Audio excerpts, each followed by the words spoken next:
Various forms of trauma. How did we get here? That is a good question. How did we get here? So for me to, really dive into that, I'm really going to have to jump back into my childhood. So just so you know, I grew up in an all black neighborhood. The name of the neighborhood was actually called a black name, which was really weird. But in that neighborhood, it was professors, teachers, principals. We had a nurse that lived across the street. I mean, it was an all black professional neighborhood. And it was a place where there was a lot of trauma. So, but I really don't, at this point in the story, I don't want to talk about that trauma because it does have an influence, but I want to focus in on what's going on in my house. So I grew up, my mom, she, was very light skinned. Her mother was half white, half Native American who married a black man. And then you have my dad comes from that proud black, heritage type. And the thing about our household is that there were a lot of issues from my perspective with colorism. So it seems like in that house, it's like my mom wasn't black enough for my dad. And with my dad, it just seemed, I mean, my mom, she loved my dad. So it seems like she had no problems, even though sometimes, the way that he speak was a little bit too black for her. But it wasn't enough to deter her from not being in a relationship with him. But one example of that is my mom when people used to call the house, my mom would always be like, hello, and try and do this whole proper thing. And she would learn the code switch because outside of that, she would talk loud and laugh and do all these things. But with my dad, he was a type who, even though he did graduate from college, he really didn't carry that professionalism with him. So he would be like, yo, bro, what you know? That type of stuff on the telephone. But the thing is that, and that was always embarrassing to my mom when someone, called, especially if it was a professional from her school setting. But anyway, so, I grew up in that household and, my sister and brother, they saw more stuff than I did. There's talks about, my dad taking my mom and bashing her into the car door, which, we know to be true because whenever I dye her hair, there's a little knot in her head that I cannot touch. And it's really like a raised blood vessel that she just never went and got, she never had an operation or had it looked at or anything like that. But the other thing is that there were talks about him taking her hand and putting it down the garbage disposal and cutting it on. And I don't know how true that is, because my mom doesn't have any scars on her hands, but she does have scars on the back of her arm, dark scars where my dad kind of dragged her and did different things. But the story that I know growing up, the one that I was a part of, starts with, me and my sister, we used to share a room, and our room was towards the back. And my sister had enuresis, she was a bedwetter. And I remember waking up and pee, wake up and I'd be drenched and have, piss all over me and everything. So I would get up, change my clothes and leave them in the floor. And then I would go get in the bed with my mom and dad. Well, one night I was in the bed with them and then, I heard them arguing and everything like that. And it's like I was asleep, but was able to still see everything. So it's kind of a weird thing. And my mom said, you son of a bitch. And then he said, you called my mama a bitch. And then I remember my dad breaking my mom's nose. And when he broke her nose, it wasn't, like a little light bleeding. It was chunks, of, clots like coming out of her nose. And my mom, she was crying. She was holding her nose. She was trying to get out the room, which she eventually did. And then I remember seeing her go across the yards, because we lived in a cul-de-sac. It was a circle. And I would see her go across the yards trying to get help. But people were, a little bit afraid of my dad. So the way that they were is that they were not going to mess with him. So she went to one neighbor's house and they were like, I can't help you. But she went to her best friend's house, which was the house over. And that best friend came back to the house and started arguing with my dad about, hitting my mom, which, he's done that before. But this time, my mom was bleeding, the blood wasn't stopping. and there was blood everywhere in the house, like where she had grabbed her hand trying to get out the house. There was blood on the wall and everything like that. So my dad took, my mom's best friend picked her up and tossed her into the lawn. And her husband wasn't going to get involved because he didn't mess with dad. Like I said, there was a fear of people, messing with dad and things like that. But then he dragged mom back in, and you could hear it. And at that point, me and my sister, we got up, we went into my brother's room, and we kind of gathered on the bed, because we were like, okay, what is going on? What can we do? And you hear all this boom, boom, just this knocking. I guess from where dad is throwing my mom around and beating on her and hitting on her and things like that. And it was weird because we even, kind of were sitting there like, okay, what can we do? Should we kill this guy? I mean, what can we do?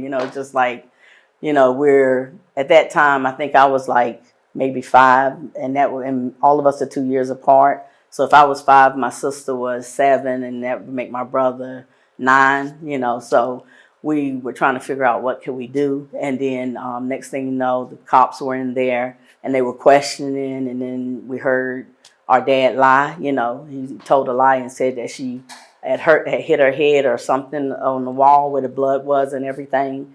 And the way my mom was, she wasn't going to report anything, against my dad because she had a fear of him herself.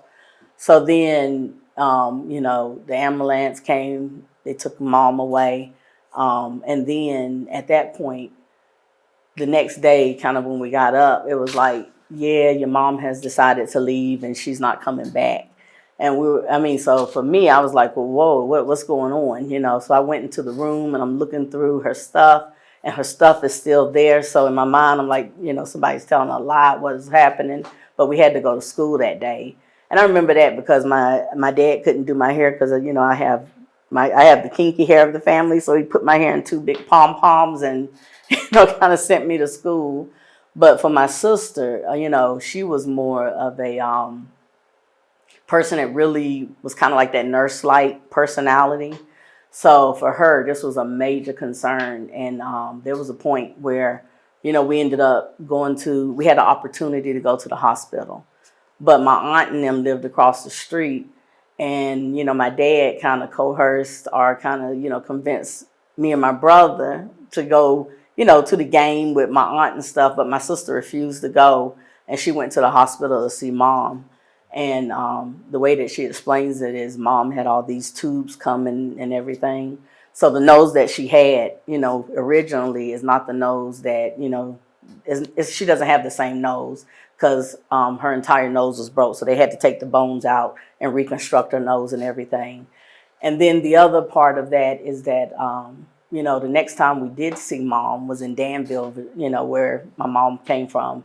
And when we went to Danville, we went to my grandma's house, and mom, her nose was better by then, but her eyes were black and blue and purple, and it looked like she had eyeshadow on because the bruising, I guess, from my dad, beating her and punching her in her eyes, hadn't went down yet. So anyway, so that's kind of the domestic violence. It's not that we were, abused or anything like that, but it was more so that we watched our mom, be abused.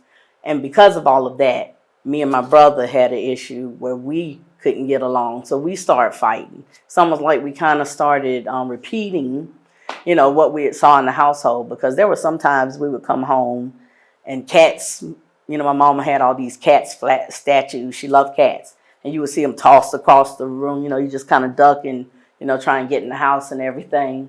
And then there was one time where she really snapped and grabbed a knife and was, threatening to stab my dad and everything like that.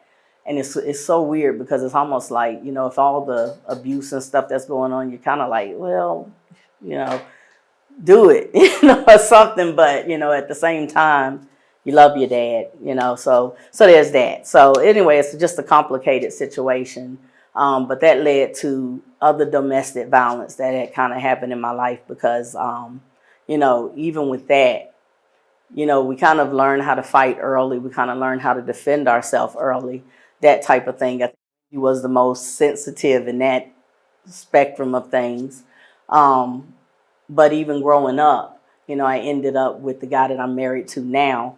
And we had an episode of physical abuse because there was one time where he would come in the house when I was pregnant with my first son, and he would call me a whore and things like that. And then, at first I was like, okay, that was one time, happened again. But the third time I got up and punched him in the face, and then that's when we kind of started this fight. Like he would throw me out the window, and then I would kick him out with no shoes on in the middle of the snow so that he could get frostbite. And it was just like we were in and out of court and everything.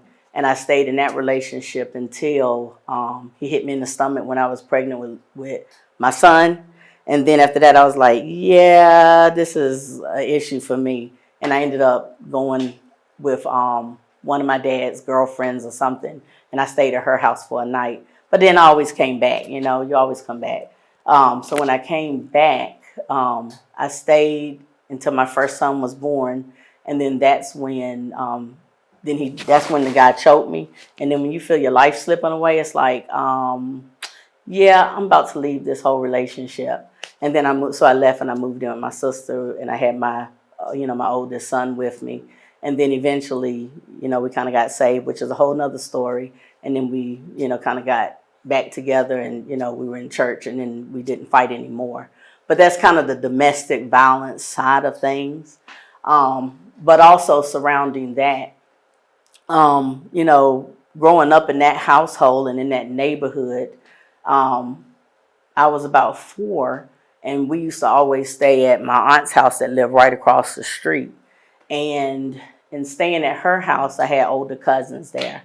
And one of my cousins, was me and my sister. We were on the couch, we were watching TV, and the way that house was kind of situated is the garage was right here and the den was here. And then there was this hallway where my grandma stayed, and it had like an old sewing machine in it, and then it led into the kitchen area. And my cousin said, my oldest cousin, and I can't even tell you what age he was, but I was around 4 or 5, which I'm thinking I had to be 4 because at that time I wasn't in school. Because when you have domestic violence and chaos in your house, it opens the house up to other things. But he came to me and my sister and he said, do you guys know what sex is? Like, who wants to know what sex is? So who knows what that is, because that's not a conversation that we would have in like our household, because my mom didn't believe in talking about those things.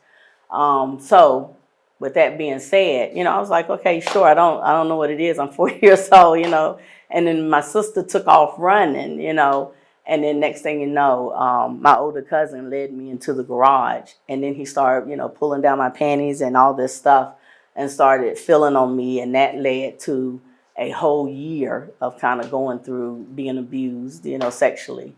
And it wasn't just in that type of incident. It was also being shared with some of the other older guys in the neighborhood and some of the older females in the neighborhood. So it's like all of these people, where I was kind of doing sexual things and being touched and all of this stuff. And then there was one incident where, part of that was I was in the house, and, my grandma was always there, my grandma on my dad's side. And this cousin, had pulled my panties down and everything and had dragged me under the bed, and she saw it and just act like she didn't see it in the house. So it really became a point of, every time I would go to that house, I would almost have like an episode of screaming and, all these things. So my other grandma on my mom's side, she used to come, from Danville and take care of us until we were able to go to school. And instead of leaving me at that house, she used to take me, to Danville. And we would catch the Greyhound there. And when we would be on the Greyhound, I remember she taught me he's got the whole world in his hands. So, when we go to the Greyhound station, which was downtown Winston, they used to have those old TVs, the black and white ones that you could put a quarter in, and everything. And she used to, give me a quarter, and we used to watch the TVs, and then she'd buy me an ice cream sandwich, and then we'd catch the Greyhound to Danville. And then my grandma on my mom's side was a very religious lady. So she kind of poured me into the church. So everything you do in her house is going to be church-based, So she would take me to the church for choir rehearsal. I was in Vacation Bible School. I used to sing on the choir. I used to, do all the things church. So that church became like my safe haven. So when I go to Danville, I would go to Danville to feel safe, and that was kind of the relationship that me and my grandma had. And then she would always take me to Woolworth, and we would always get a sundae and a grilled cheese sandwich, and we'd do a whole shopping thing. So she was kind of like my safe haven. She took me everywhere. But then I always knew that I had to go back home, where it was going to be some kind of trauma, some kind of stuff. But So this was your mom's mom. Yeah, this is my mom's mom. And the other grandmother, your dad's mom, is the one that allowed the abuse. Yeah, she saw it and she was quiet about it. Yeah, so what was your relationship between the two? So with my grandma, in Danville, I was super close. I mean, like I said, that was my safe place. But I still had issues because, from the whole being sexually abused, I used to do a lot of masturbation stuff. Used to hump the lawn and put on shows, and the kids would gather around. I had issues with just a lot of sexual issues, because a lot of people who deal with sexual trauma, they either run from it or they run to it. So for me, I use it as a tool. I use it as a skill. But anyway, I used to do all of that. But with my grandma Mary, she understood, and she just kind of kept things more in a spiritual sense. So it was all about, we're gonna pray, we're gonna do this, we're gonna do that, and she really didn't bring up being molested by my cousin. But now when I was at home, that grandma, we didn't have a good relationship. As a matter of fact, I really didn't deal with her. I mean, even when she died, it was almost like I was cracking jokes in the pews, So it really, which is a bad thing, but it was really like, yeah, I really don't care, that type of thing. So anyway, but being with that household, it was just a different feel. But there was one time when I was on a bike with one of the other guys, the older guys in the neighborhood who I was shared with and everything. And my sister was there, and he was, touching on me, while I was sitting on the bike. And my sister got a broomstick and she was trying to hit him and everything. And she got him to let me go. And I went home, and, my sister was like, hey, mom and dad, Wanda is being, sexually molested, touched, all this stuff. And then, the whole story came out about my cousin across the street and all of that. And then my dad was more like, his family. So we kind of got to let that, we kind of got to let these things go, that type of stuff. So, but he didn't allow me to go back over to the house, but it was kind of like, yeah, one of those things.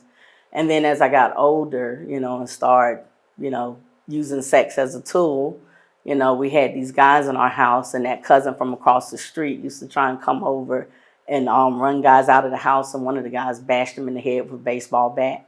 And that was a happy moment for me. So I won't say, revenge, you really shouldn't seek that, but I wasn't sad about it, and he still has that scar to this day.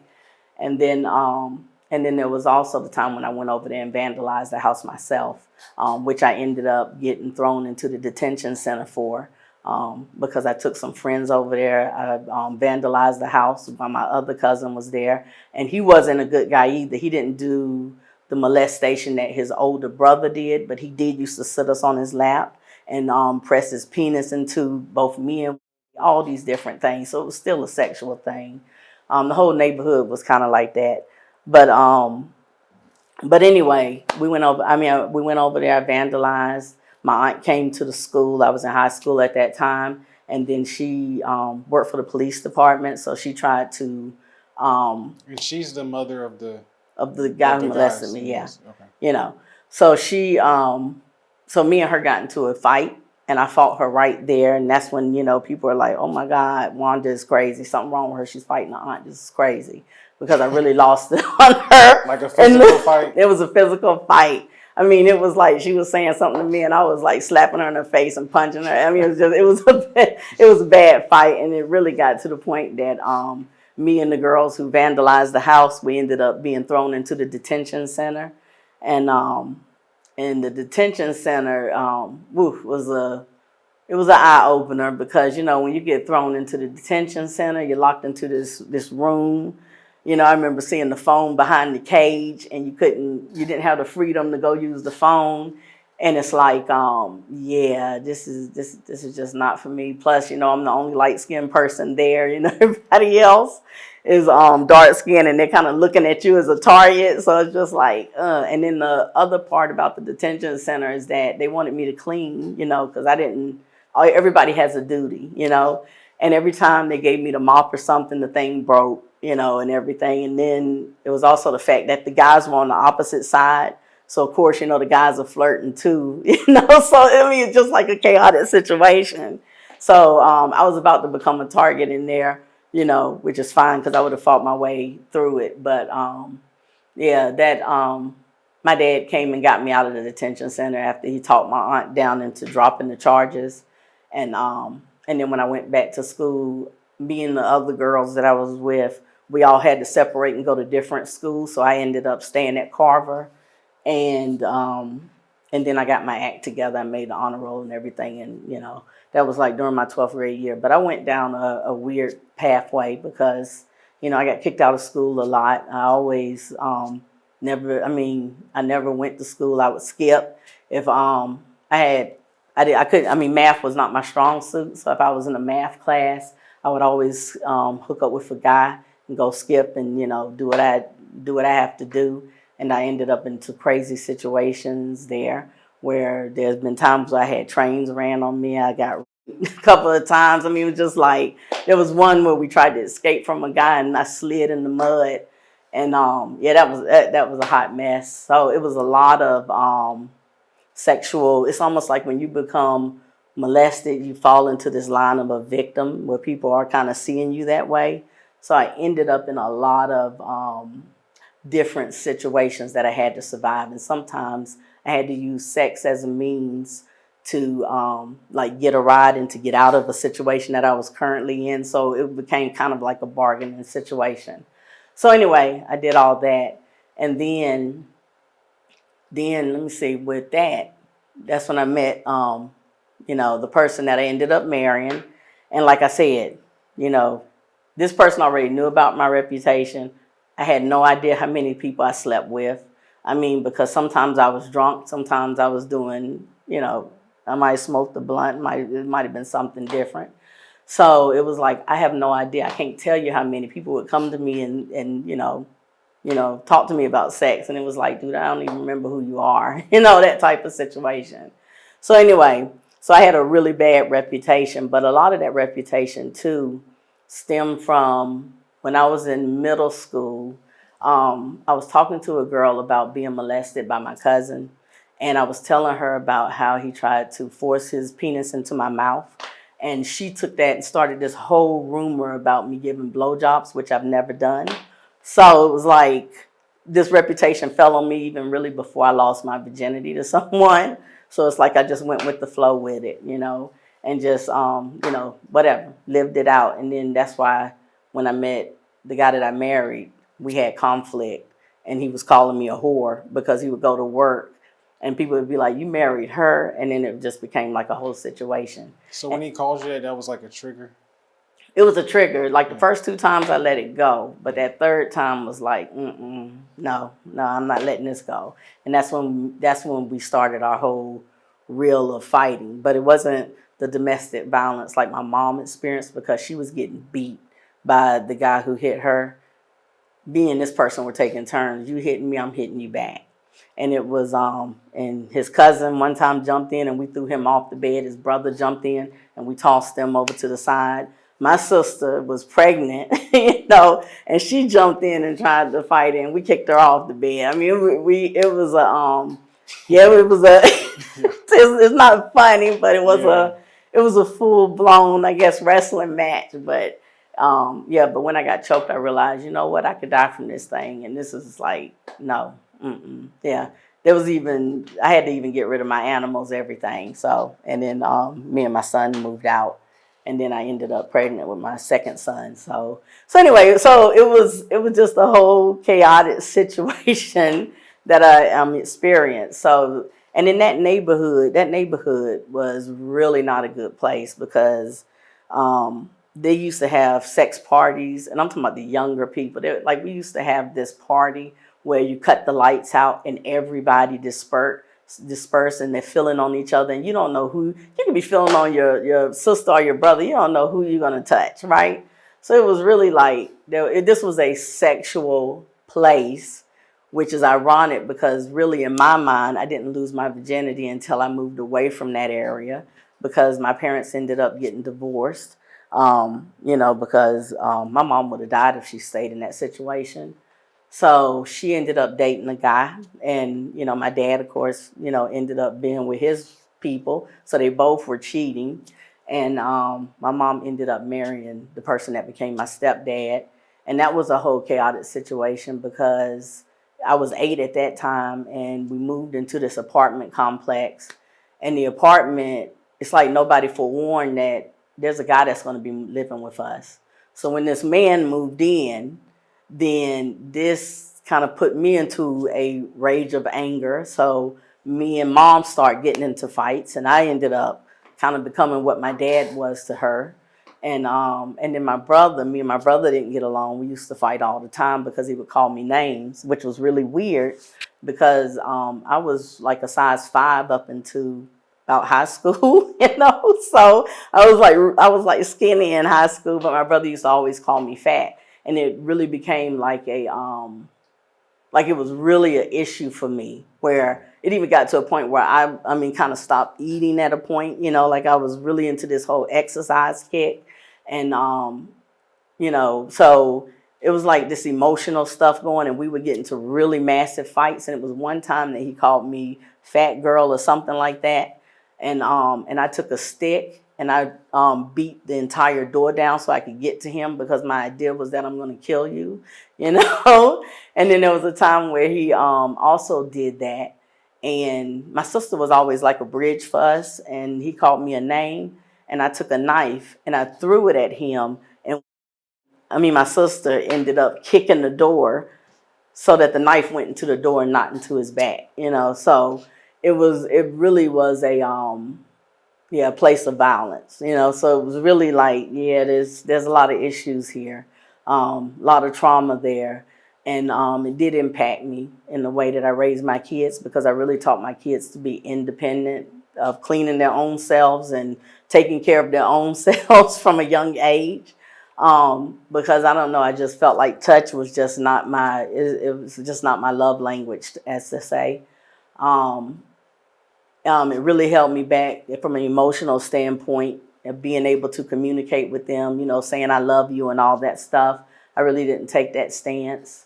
But at the same time of all of these traumas going on and things like that, I did end up, getting saved in the church, which was a whole different thing.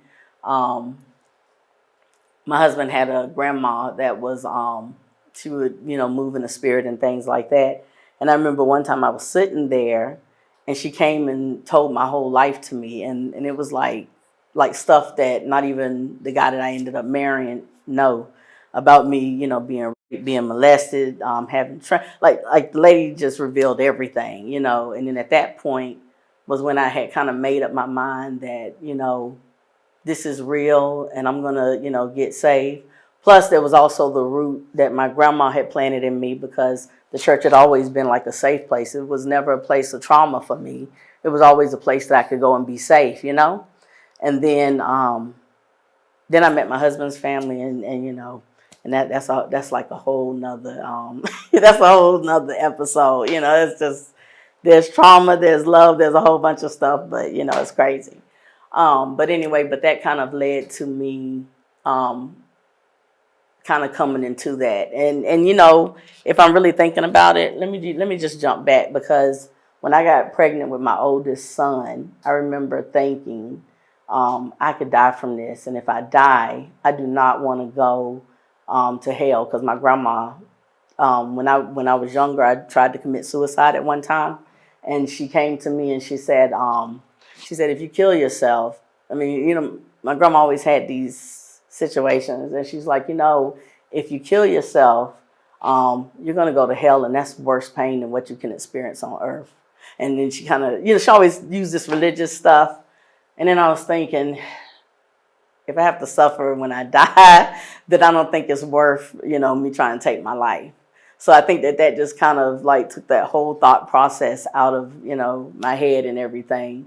But yeah, I had a lot of emotional stuff. I had anxiety going to school. I remember I used to walk into school and my stomach would be killing me. And if it hurt too much and I felt like I couldn't handle it, I would just leave the campus. And so I did a lot of skipping, a lot of stuff. So anyway, it was just a lot of trauma just built into surviving, and that's kind of what my theme was, surviving. And even, that trauma, it hides from you, especially when you start having kids and stuff like that. You kind of bury that trauma in the back of your mind. But then there's triggers that kind of bring it up. And I was at work one day, and every time a guy would come in my office, I would scoot my chair back.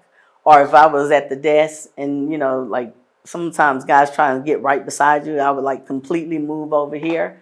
And then a janitor came to me and said, I just wanted to know, have you been like sexually abused? Because every time a guy comes near you, you jerk back. And I didn't realize I was doing that. And that put me into a whole traumatic situation of, it was just a whole trauma thing, and I had to get help. So I ended up going to counseling. And that's how I kind of got into this place of being able to forgive my grandma, forgive some things in my life and stuff like that. And I'm still doing counseling today, even though I myself am a counselor as well. So that's kind of like a really wrapped up way of saying it without going into every single thing. But it was just a lot of trauma, a lot of stuff that happened from an emotional standpoint, a sexual standpoint, and a physical. Okay. So I kind of want to, I actually have two questions. My first question is, when you were going through this trauma and all these things, did any teacher ever notice or say anything, or anybody see any signs or anything of that nature? So I think people don't see the signs because, first of all, you're coming from educated parents, and, one thing for me, I guess, people don't really see the signs because, I'm just going to be honest with you. When you look at my parents, like my dad, he was not a good husband to my mom, but he was a good dad in the sense of when you came home, you had to do your homework. He made sure that you had a counselor to get you ready for college. He made sure that you couldn't go outside and play until you ate your dinner. He made sure that he was there to rock you to sleep. So my dad used to rock me to sleep. So I'm very close with my dad. And he's always at the school. If I have an issue, my dad is going to be at the school to defend what I have going on. Now, my mom, I kind of viewed her in the mindset of being weak.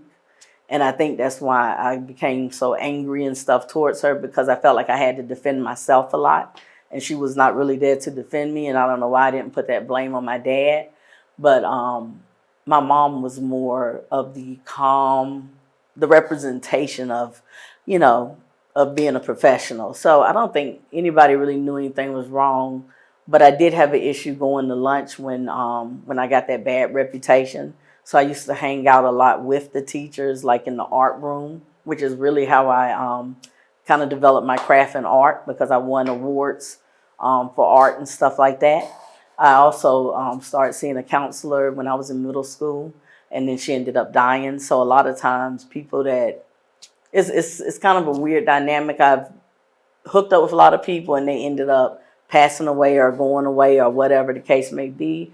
But then at the same time, I've always had people come in my life to push me to reach higher instead of falling down lower, if that makes sense. Absolutely. So education has always kind of been like my holding place. I've been in school since 1994, So it became kind of like, this is how I keep that steady balance and how I don't have to really get too emotional with people, because I always have my school as a shield of things that I'm doing to kind of give me a little bit of a separation.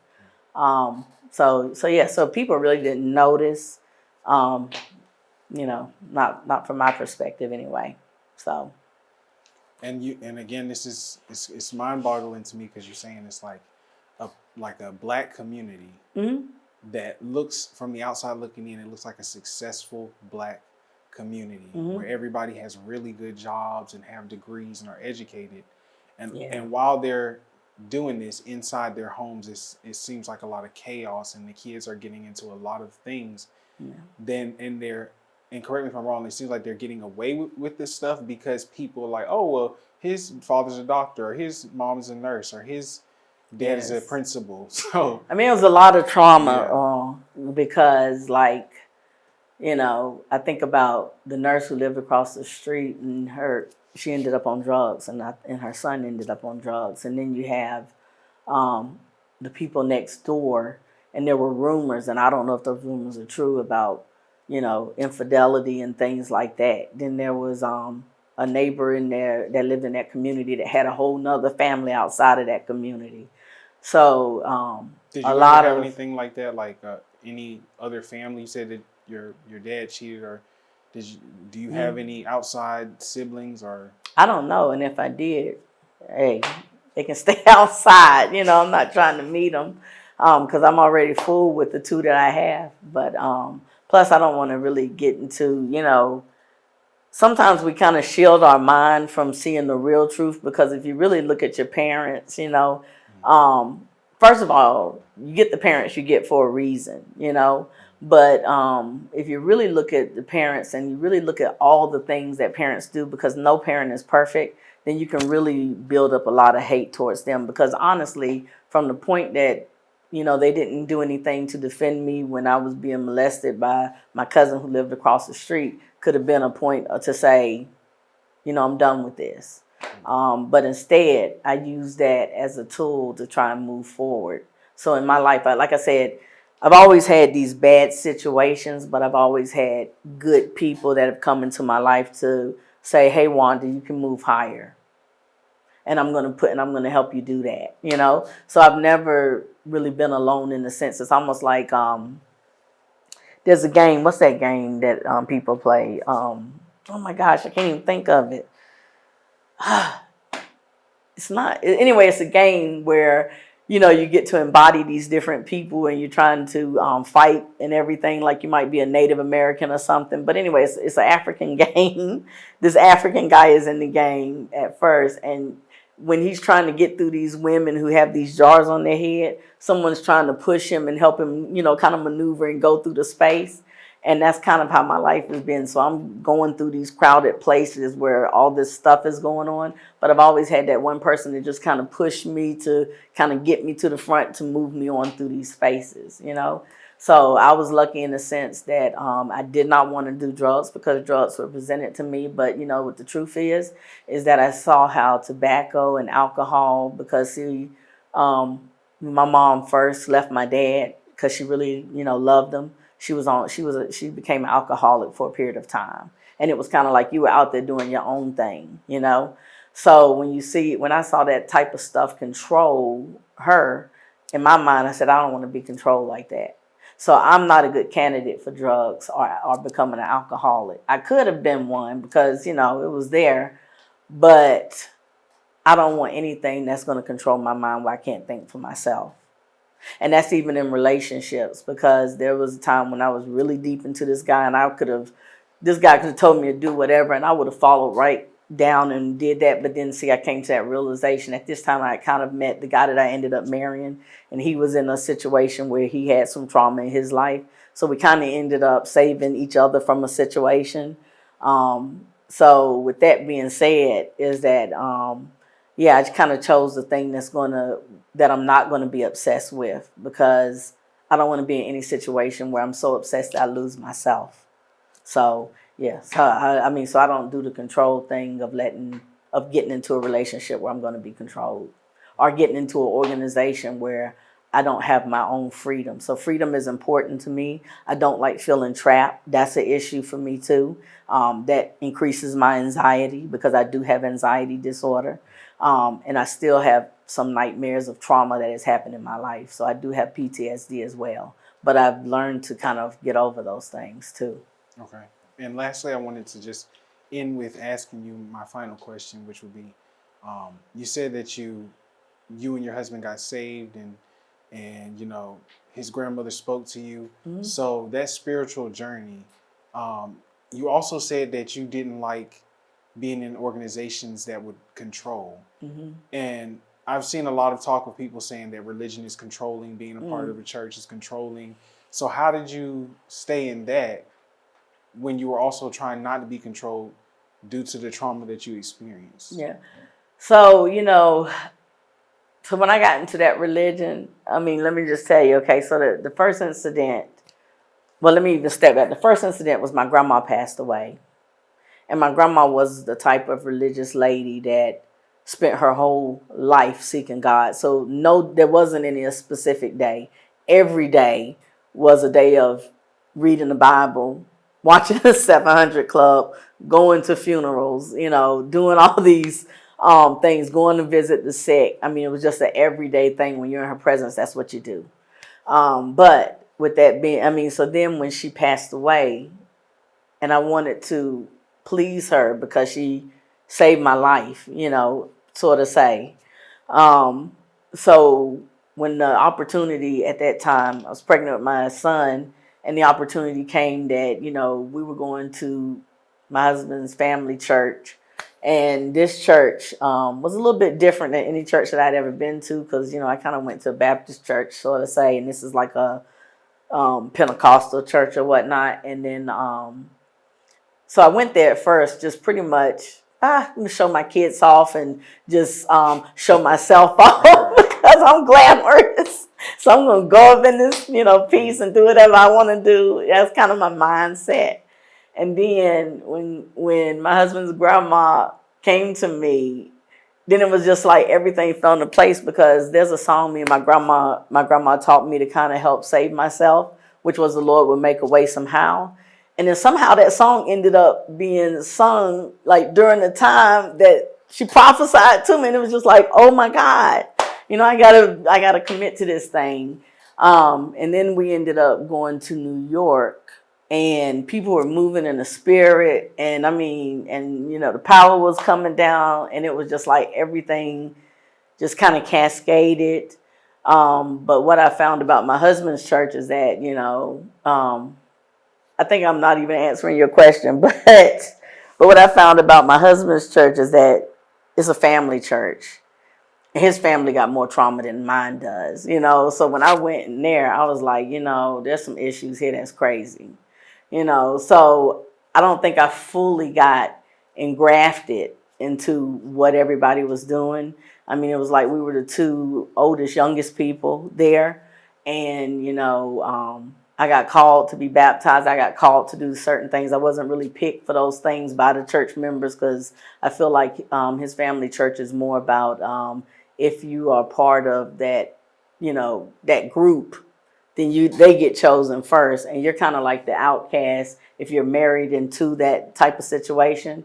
But the people from New York were the ones that kind of called me into, like I remember during the baptism, I wasn't chosen to do that, but my husband was going through the baptism.